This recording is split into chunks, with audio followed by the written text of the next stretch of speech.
Sam Bass was born in Indiana, it was his native home. And at the age of 17, young Sam began to roam. Sam first came out to Texas, a cowboy for to be.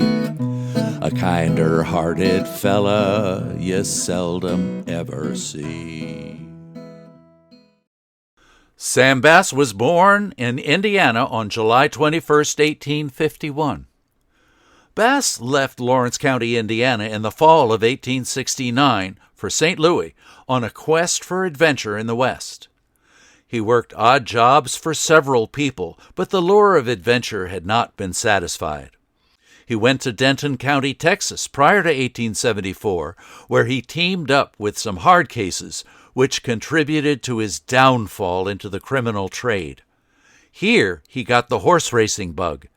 In late 1875 or early 1876, Bass left Denton with his racing mare and landed in San Antonio, Texas.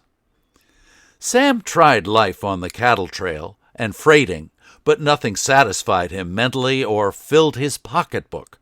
He eventually turned to stagecoach and train robbery, which was much more exciting and lucrative. Sam was illiterate. He could neither read nor write.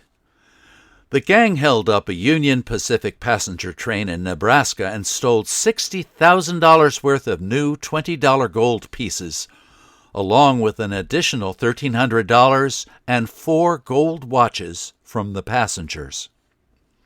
Before actually robbing the bank in Round Rock, Bass wanted to survey the area to be sure they had an escape route. According to Rangers of Texas, Bass came to town with 3 gang members. Unbeknownst to the gang, member Jim Murphy was an informant for the Texas Rangers.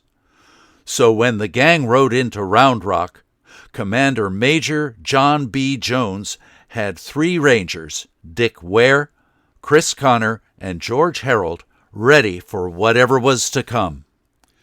However, it was local law enforcement officer Morris Murphy, accompanied by Deputy Sheriffs Grimes and Moore, who first approached the bandits.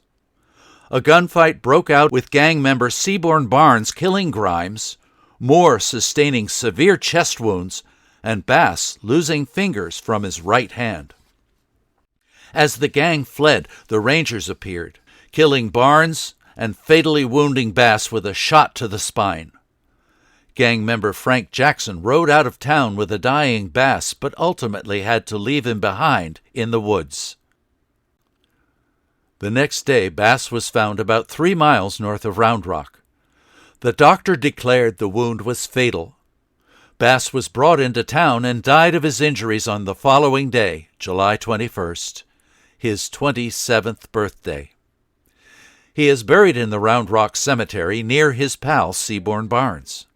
Harold took credit for killing Sam Bass, and his claim was supported by Ware, who had shot and killed Barnes. However, based on when and where Sam was shot and the description by Bass that the man who shot him had lather on his face, it would have been Ware who jumped out of the barber chair to join the gunfight. The official record says Harold shot and killed Bass. It is possible nobody really wanted to take credit for fear of reprisal from the gang. Sam was a colorful enough outlaw that the Ballad of Sam Bass was composed shortly after his death. Today, Round Rock Days still celebrates him with a reenactment. Driving through Texas, you will find several streets named after the iconic outlaw. He will not soon be forgotten. Sam had 4 companions, 4 bold and daring lads. They were Richardson and Jackson, Joe Collins and Old Dad. 4 bold and daring cowboys the Rangers never knew. They whipped the Texas Rangers and ran the boys in blue. Jim Murphy was arrested and then released on bail. He jumped his bond at Tyler, took the train there for Terrell. But Mayor Jones had posted Jim, and that was all a stall. 'Twas only a plan to capture Sam before the coming fall. Sam met his fate at Round Rock, July the 21st. They pierced poor Sam with rifle balls and emptied out his purse. Poor Sam, he is a corpse now and 6 foot under clay.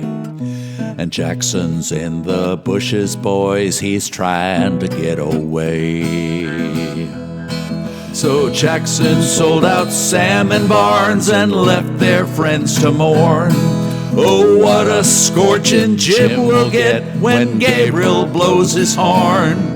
Perhaps he's got to heaven, there's none of us can say. But if I'm right in my surmise, he's gone the other way.